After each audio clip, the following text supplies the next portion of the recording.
And we will move into the panel discussion and some conclusions of those 2 days. So I would like to invite our panelists here. We have Walter Plus van Amstel, we have Olaf Eidhammer, and we have Mike Brown, who have already presented. And we have also Mike Brown from IVL. Sorry, Sönke from IVL. And we have Roland from Sustainable Innovation. So I will give Sönke and Roland a possibility to introduce themselves, since they haven't had any presentations. So Roland, you could start. Just say who are you and why are you here, and what are your interests in this topic? In 1 minute? In 1 minute. Okay. Maximum. Maximum. So my name is Roland Nylander. I work at Sustainable Innovation with business development and transports. It's been amazing to be here.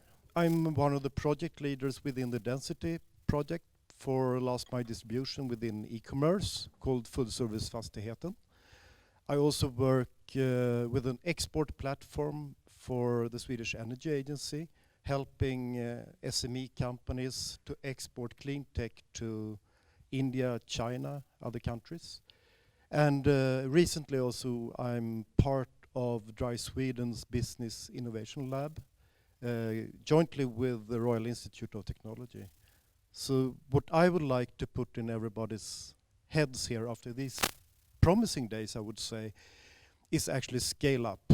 We need to think on a daily basis how to scale things. And there are 3 general ways.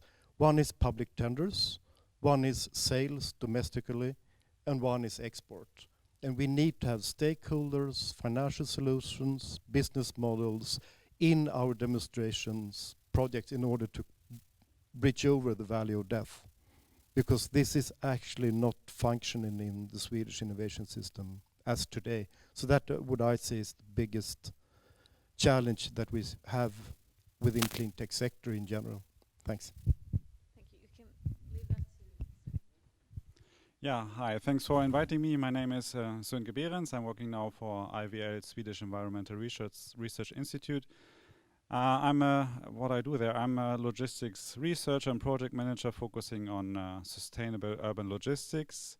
I've been working in this field since 2005, 2006, when I, together with you, Maria, started at the Chalmers University of Technology working on sustainable urban freight transport, and have been their PhD student, postdoc and research, assistant professor.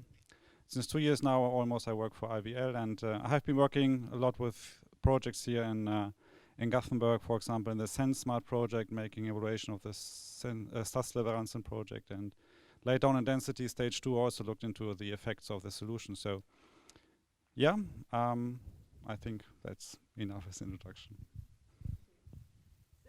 So the idea here is to have a bit of a discussion between the panelists, but also for you, of course, to ask questions. So if you have any questions, please raise your hands. I will try to make sure you can all ask your questions. But I would like to start with maybe you that already presented here then. What is your major takeaways from this conference? We have learned a lot of things from those actions that have been presented, and we have heard a lot of interesting aspects. Scale up is one thing that we could take with us. What else have you been listening to, and what is your research ideas for the future, perhaps? 3 observations and 2 suggestions. First, you need to start with a smaller area, whether it's the shopping center or the last presentation was very strong about take a specific area, find all the goods flows going there, find synergy. Number 2, it should be data driven. We still know not enough about all the data of the goods flows going in there. Number 3 is linking urban planning to city logistics.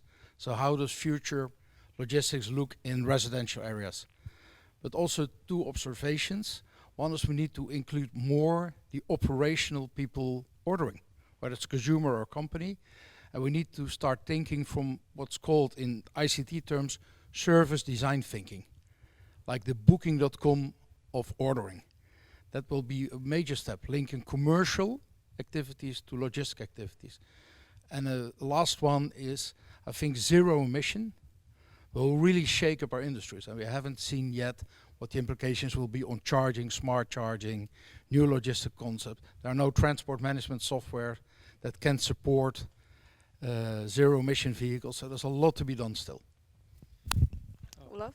Yeah, thank you. I was talking about sustainable urban logistic plans, and I find it very interesting that there are discussions on the same challenges here in Sweden.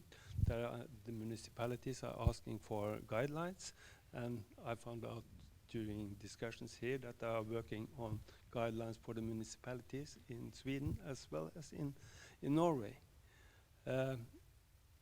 Another thing that I found here is that there is more focus on waste and waste management in Sweden. And now I see that Elskadeby is coming to Oslo, so welcome. The third thing is that if we were in Norway, I think we will discuss autonomous freight deliveries. That is one thing, and the other thing is drones. Use of drones. I see you tried to have some demonstrations in Oslo between the hospitals, blood samples and things like that, because now there is quite a lot of traffic with those blood samples and things like that, and that is a kind of freight that is need to be delivered very fast.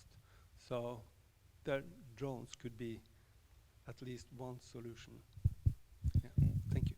Thank you. Mike? Yeah, okay, we're going along the line of the meeting. Okay, I guess that for me, I think that it's very interesting to hear about the technology and new vehicles and ICT and so on.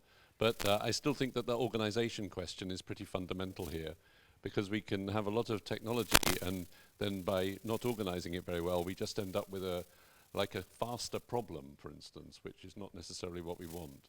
So I think organization has to be critical here. And I think I'm really inspired by the fact that you have the connection between the projects that we've heard about and this Nordic concept. But I think that we don't know how to join projects up very well. So I think this relates a little bit to your comment that we have to get to this scale, but there's complicated to join them up. So I would like to see more emphasis on the sort of backbone or framework within which projects exist. And I think that, of course, funding should be spent on the project, but we have to recognize that it's necessary to spend money on connecting projects or getting the value out of the projects. And I think we should be more aware of that, because I think there's a problem about how time works, so that we tend to overestimate how much will change in 2 years, but underestimate how much changes over, say, 10 to 15 years. But when you talk to people about 10 to 15 years' time, that's too far away for people to really get engaged with it. But I think we need to realize that after 2 years, things don't usually change as much as people predict. So therefore, we have to build on what we've got in the projects and take them further. And we need connecting systems to join that, so that the initiative that we heard about from Amsterdam isn't just a PowerPoint slide on a website somewhere. It becomes something that's alive for other people and that they can access, and the same with the other things that we heard about. Do you have any suggestions on how to do that?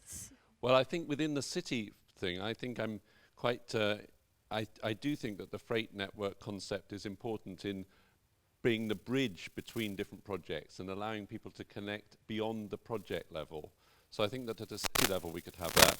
I think beyond that, I think a lot of it's tied up with some kind of communication question. I still think that we're talking a lot to each other, and we're not really getting this message across to people who need to make some decisions and spend more money on it in some cases. Roland, do you have any idea of how to include other people? We already work with this question, but there are lots of others that need to be aware of urban freight issues and how to work with that. Yes, and I think it's a general problem, just not for urban freight, but for sustainability as a whole. So if you look at the statistics, actually, we put lots of money into the innovation system, and what we get out of it in scale-up, export, and public tenders, we rate about the lowest in Europe and also globally. So we are actually not best in class when it comes to that. And I know about the problems. I don't know if I know about the solutions, but the problems would be when we run those projects, looking at funding, looking at business models, looking at industrial stakeholders, and also looking at what do we look out for as result in those projects. It's not the final report. It's something that should scale. And if we have that in our heads on a daily basis, all of us, we actually address the right questions. You could question if public authorities actually should fund projects with the aim to scale, if there are not a strong stakeholder who would like to bring it to market, public or private, for instance. And you need to look at the cost structure, you need to look at the business model, financial models. So there are new questions which are not on the table in most research projects as today. There have been a lot of presenters that have noticed about business models, the difficulties in getting projects viable economically, including other parts of costs, like getting a more attractive city area, how to value that. Is it possible to actually include that in business models? I don't know, so maybe you have... It's a question for you. Yeah, okay, yes, I have been working in these projects, DenCity and SenseMat, among others, to quantify the external costs. And if you argue, okay, if we internalize these into the business model, there's a better incentive to make changes. But it's of course, yeah, we have done this quite a long time and a lot of studies, and we do not see any effects on that, since we still discuss the business models. And I think we actually should somehow, Mike, you mentioned in the opening speech about system perspective, including other sectors and also maybe not just the city and also the region and so on, but I think we should maybe taking a step back and looking at the whole system of the challenge we have with climate change and the long-term perspective. And I remember, I reflect a little bit now due to this Fridays for Future development about what we are actually doing, and yeah, since 2006 we started working in this area. I read this Stern review of the economics of climate change. We know that doing nothing is much more expensive since then. We need to somehow incorporate even this long-term perspective and the cost of doing nothing, and maybe not only looking for incentives to reward the good practice, but also punish the bad guys with higher taxes, or I don't know how to do that, but much more incorporating these long-term costs into the business model somehow. And I think that's a big challenge. But yeah, and it's been a discussion for a very long time, and yeah, nothing really happens. We don't see much change. And we've also heard that it's necessary to include the aspects of free transport early in planning processes, but it seems very difficult to do. And do you have any idea of how to do that? Well, it seems like Walter have an answer to this question. First, is what we found in a lot of studies is that urban logistics starts very close to the city. We have this urban sprawl, logistical sprawl in Amsterdam, but even in cities like Paris, we are coming from very close. Because the major volumes going into our towns are either the sorting centers from the parcel providers, but also a very good role for wholesalers. It's often said that in construction logistics is not successful, which is not true. 80% of the goods delivered are delivered by wholesalers that actually know. So it's already in a hub, and that's called wholesale. And what we see is these wholesalers are now going into new business models, like looking into the planning of construction companies and organizing like a fourth-party logistics provider. The same we see now happening in food service. 90% of the volume in food going into towns is via wholesalers. So I see these companies playing new roles. The problem is sometimes that we have benefits that are not obviously for one party, like the external cost. I think will never fund any logistical activity. But having a more higher value to your building, we're now collaborating with more and more project developers, housing developers, and I also heard that in a lot of presentations. These might be the new funders because it creates more value to live in an area where you have less cars.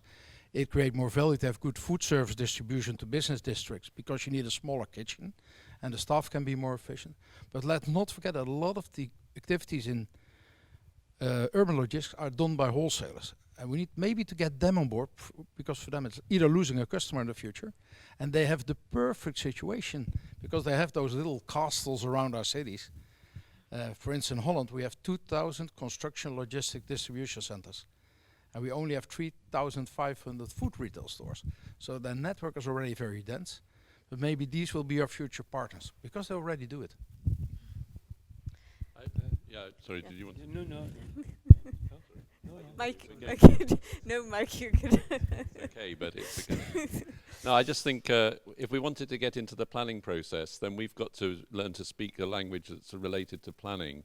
So it's no good just saying, you know, this should be in the planning process. We need to understand the cycle of the time for that, when the way that the legal system works in terms of land allocation and so on. And then we have to relate what we want to be in there in a meaningful way. And that's quite tricky because it becomes about saying exactly how many square meters of something you want. And we've seen from the designs of the things today that we can't always answer that question, because one of the really interesting things I think is that if one organization or a small number of organizations does something, it may not be a workable solution. But as more and more of them join, the solutions become much more workable and valuable. And you can see that from the sort of all the examples that were given here. As more join, it's somehow the density of the deliveries increases, the value of the options increases, and the release of the capacity for other needs increases. But we have to take that and make it meaningful for a planning community, I think, if we want that to be put in earlier. It's no good saying you should be thinking about it. We should keep saying it, but it's not enough. Olaf. Okay. One of the learnings from this Norshell project is that the industry and the logistic service providers that quite don't understand the planning process. And I see also as a researcher, when I talk to the municipalities to try to get involved in and understand the planning process, it's very hard. So yeah, so that is some kind of information or clarification on where you are in the planning process. Because when you're talking about the sustainable urban logistic plans, it's a thematic plan, or it's where is it in the hierarchy, and what does it mean? It's absolutely a discussion in Norway, what should it be? And maybe that's one of the reasons why the municipalities are asking so much for guidelines, that they, in a way, they say that they need help. And especially for the industry, and we also see that the parties that are participating in the planning process is the companies or the organization with the most resources. Those without a lot of resources, they are more or less not participating, and that is also something that should be looked on. So we have time for a few short questions from the audience. Henrik, I think we don't have an extra microphone, or Andreas? Yeah. Okay, thank you very much. Henrik Gudmundsson again. I'm from a climate policy think tank in Copenhagen, and I think it's not a coincidence that we do not have representatives from Denmark in the panel, because I think you other Scandinavian countries are generally far ahead of us. So we have so much to learn. I'm very grateful for being here and bringing some of this information, and also with the help of some of the panelists. We will also have this kind of discussion. But I would like to announce one thing, that one of the research funders in the Nordics is Nordic Energy Research. And they're actually planning a research strategy for decarbonizing road freight transport. And they have asked us to help develop this research plan. And I think it's very positive that they're reaching out to a think tank, because this is not just about formulating individual research projects, but more about how do we create some networks that can maintain continuity, not only within city logistics, but also long-term freight and so on. But I think this is very important. So any kind of comments you may have to me, ideas we can bring in for how to bring the cooperation to be stronger, continuous development of knowledge and sharing. These kind of elements, I think, should be part of this program in the Nordics, and I think there is a good opportunity for it now. We have a couple of months to develop this plan. This is just for information, but I think this is one of the sources, at least, that can help. And I would like to have one specific question. It's an idea for city logistics. We see several examples of individual transporters, DHL, Schenker, and so on, providing new city solutions and so on. But we're all thinking, I guess, about, can this be expanded? Could this be bigger? How can we have volume in city logistics? I wonder if a concept like concessions is something being discussed in city logistics. Like, for example, you would have a tender for a company that would then deliver most of the freight in a particular city, a little bit similar to have public transport tenders where, you know, various routes and areas are put out for tender. You have a competition, so it's commercial, but then you select one provider for a period. Could that be some way that cities could organize this, maybe for certain kinds of goods? Is this being discussed, or can you shoot that idea down right away? Thank you. Walter? First, if we calculate the carbon footprint of city logistics, which is only 10% of the total carbon footprint in road transport, we can make this first 90% much more efficient. So that's the suggestion I'm giving you, by carefully thinking on what roles, what functionality we need around cities, where we most of the time go to. So also always look at the complete supply chain. Like yesterday, if we can go to the city using vessels, barges, perfect. Full truckloads, platooning, and the rest. Second is that very important for carbon footprint is also how fast you can drive through a city. And I think there's great opportunity to use ITS systems, intelligent transport systems, and like intelligent access on supporting trucks that will be electric, on using less electricity and less diesel.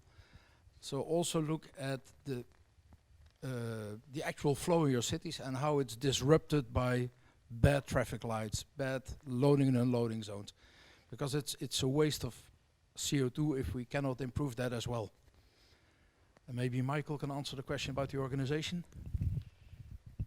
Yeah, I think on the concession question, I think it's interesting, and I don't think such a lot's been done about it in the context of city logistics. I know that Sunka's thinking about it and looking at it, but I'd just say it's interesting, but concessions for sort of area-based things could be maybe not quite the right answer. I think I'm sort of thinking about the UK rail network and separating the operation and the infrastructure, and then giving franchises to companies which run for several, you know, for a number of years, and which are geographically specific. And I think there are problems about some of that. So I'm not really too convinced. My immediate reaction is I'd need to really sit down and think and work a lot on this to think if it's geographically if it's a good idea to see it in purely spatial terms, because I think we have a lot of expertise in the logistics service providers. I think that if they were not so constrained by other actors in the system, like receivers in particular, who set demands that are sometimes meaningful and sometimes not so meaningful. We have it delivered on a Tuesday because we've always had it delivered on a Tuesday. Then the system could be dramatically improved in the way that Walter says about the overall system. I think in the city we have a lot of capacity actually. We don't use the capacity that's available at the time when it's available because we have a lot of constraints in the system, and I think we should look at the constraints and see if we could release some of them. And I agree with the question that, you know, the city is just part of the system. And maybe when we just think about the carbon footprint, I would say we need to be a bit cautious because there's more to life than the carbon footprint. I mean, it's very important, but there are a whole set of other things to do with, you know, vulnerability of road users and people like this, and the livability of the city, which go beyond the carbon footprint. So I'm in favor of reducing it and focusing on where it can be reduced, but I think the city is a very special place in that sense. We could probably spend quite a lot of time discussing this, so we need to wrap up, and I would just give you all the opportunity to say some final words of what will you do next, well, taking the experience from this conference and your old experience, of course.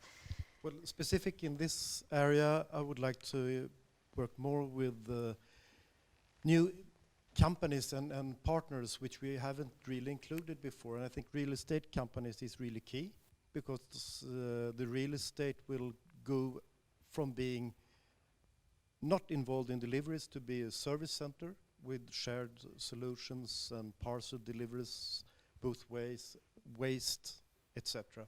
So that will happen rapidly, and so real estate is key. And also high-level system providers for automized lockers will be really key, and common solutions for that and standards. So there will be competition in this area. There are interesting things coming up. I think this is very important. And on a specific level, we have peak in all systems, so why not introduce night transports on a larger scale in a whole city? I just went to Beijing, and you don't see a 3.5 tonner, you don't see lorries, anything between 6 in the morning until 10 in the evening, and that's a 40 million city, so it can be done. Thanks.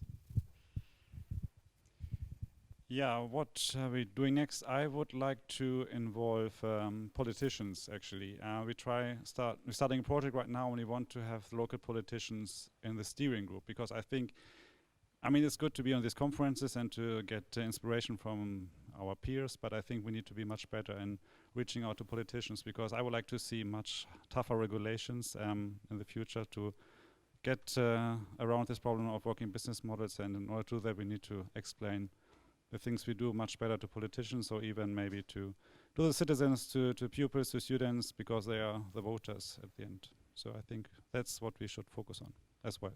Good, thank you. Yeah, I don't know. I think I'm going to try and catch up with my email, actually. But anyway, more seriously, I think the real estate companies are very important, and we've been working with some of them about this question. And I think there are other groups who are also very relevant. For instance, I'm working with Elena Bretmo, who's doing her PhD at University of Gothenburg, and Elena's been interviewing a lot of business improvement districts. She did some in the US recently, and their role is important and interesting, potentially. And some of them know that, but it's kind of curious how many of them don't know that they could have a role. So I think looking at the people who don't know they need to do something would be quite interesting. My first thing is that this sustainable urban logistic plan that should be implemented in the municipalities. And we have now seen that they need guidelines, that we have guidelines, and we have to support them to make those first version of these logistic plans. And then I think there will be more resources on logistics in the municipalities. That is one thing. And the other thing, I'm thinking of upscaling. And I think that this Ragn-Sells Älskade by concept is very good for upscaling. And now they are in Malmö, Stockholm, Oslo. So I think there is quite a lot of more places that could be done. Thank you. We can learn a lot from other business models that are successful. One of them is release soon, gonna try, but also release often. So I have a very fast learning process. And what I feel in these kind of projects, I want to give you some advice on the Nordics, is how can we introduce faster learning from all the projects that you're doing? And my feeling is I'm seeing a lot of conferences. That's too slow. We need to introduce a mechanism that we can release soon, just gonna give it a try, and release often as soon as we learned, change the situation and not wait. Perfect, thank you. Very good advice and ideas from you. Thank you very much. And thank all of you for being here. I'm very sorry for stealing a bit of your lunchtime. I think we've had a lot of very interesting speakers and lots of good insights. We can see that we are not doing things early enough, and we're not involving enough people in those issues. So I think all of us have a lesson to do. We need to inspire all our colleagues that are not working with freight transport and all the people we know to educate them in those issues, probably. So we should all do a lot more than we already do, but I think we have seen a lot of good examples and good flexible and upscalable solutions here today. So thank you very much, and thank all the other presenters as well. So thank you.